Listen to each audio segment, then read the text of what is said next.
Welcome, Watchers of Illusion, to my Castle of Confusion episode 642.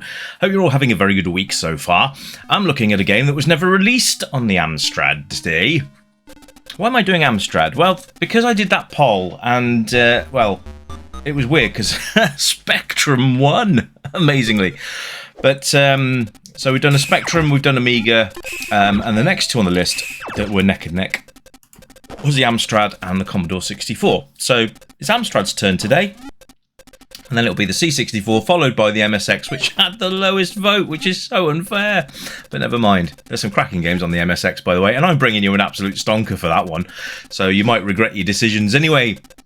At least you get the best of all the worlds, because I'm still doing everything that was on the poll. So this is Atic Atac, which rolls off the tongue rather nicely, doesn't it? But yes, this was never released on the Amstrad or the C64 until now. This was released on the ZX Spectrum and the BBC Micro, and that was all that was available. Released by Ultimate Play the Game, as you are probably aware of some of their games like Sabre Wolf and Psst and other such great games.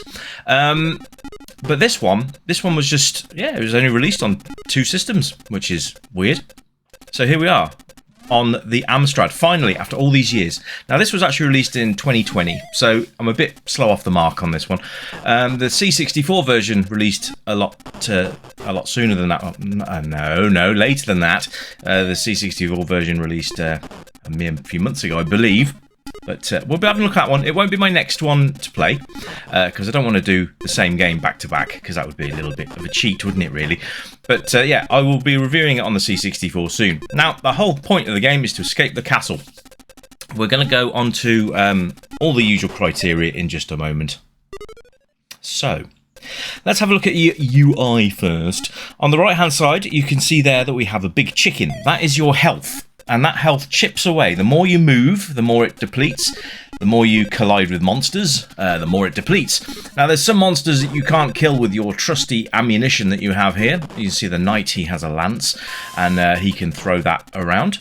And then you've got the wizard, who throws around magic. And then there's, I don't know, to be fair, it looks a little bit like a hunchback. But we will be going through the characters, because I have no doubt that I'm going to suck at this game, as I did back in the day on the Spectrum. However, yes, so once your turkey's run out, or your chicken, whichever you want to look at it, then you're dead. But you have 3 lives, which is kind of generous. I always like it when there's a bit of generosity being thrown around in these games. And the lives that you can see underneath the turkey, we'll call it a turkey because it's more turkey than chicken, isn't it? Above that, you've got your score.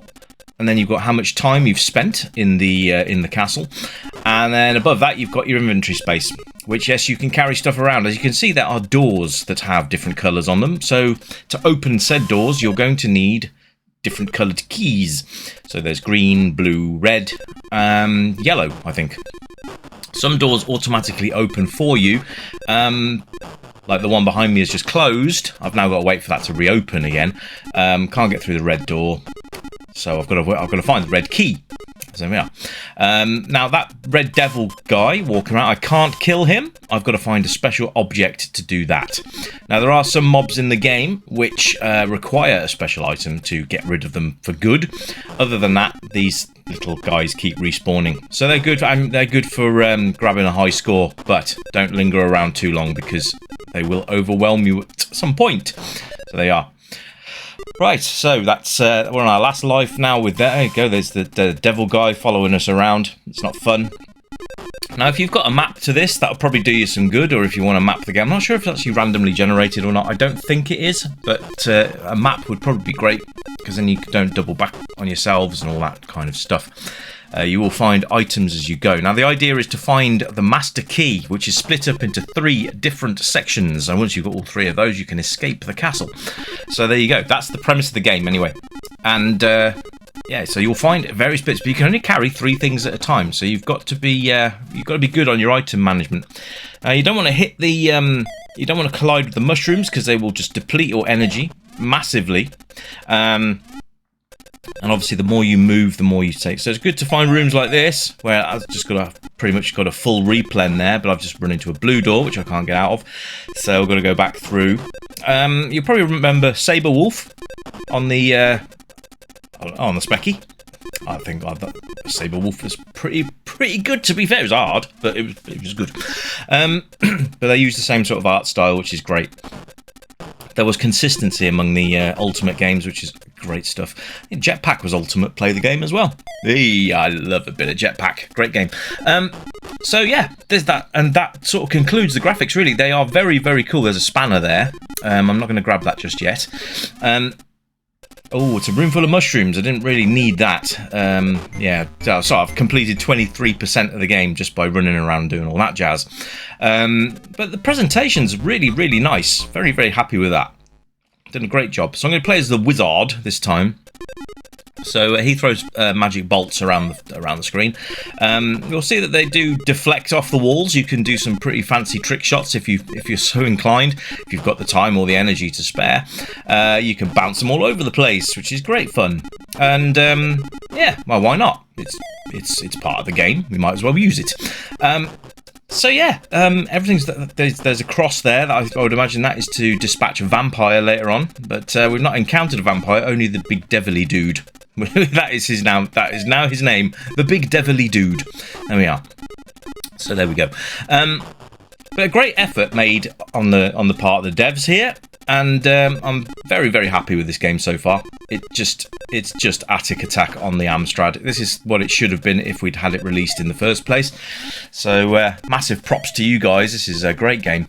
Bloody hard game, but it always was. This isn't anything new. So yeah. Now there are secret panels you can go through as well, like bookcases and clocks. So always check your surroundings when you're in rooms to see if you can go through anything. There you go. I've just gone down a trapdoor. There's a key.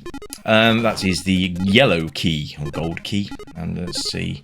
But do I need it? Yes, I do. Right. So we should be able to go through these doors now. Yeah. There we go. Which is great. So there you go. Anyway. Graphics nice, everything's really, really nicely coloured. Nothing really clashes, so that's really nice as well.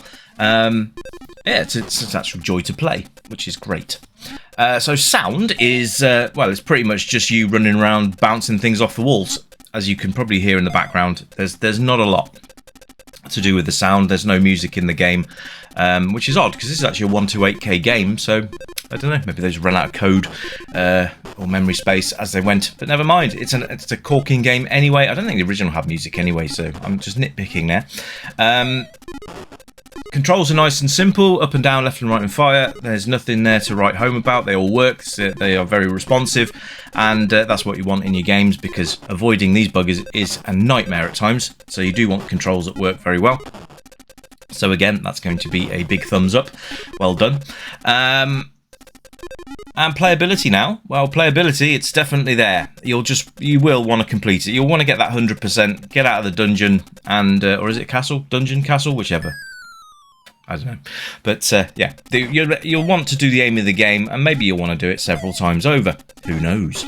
But can we get through that barrel? No, we can't go through the barrel. I don't know whether certain... oh, there's a Frankenstein. Maybe that's what the spanner is for, eh? If I find the spanner, I will certainly put that to the test. I'm locked in the room at the moment. If you do get hit by those guys, by the way, you take more damage than you would normally. And they tend to stick like to glue. That didn't come out right, did it? They stick to you like glue is what I actually meant to say. But absolutely, the playability is there, and the replay value again is there, because you might come back and try and complete it with all of the characters.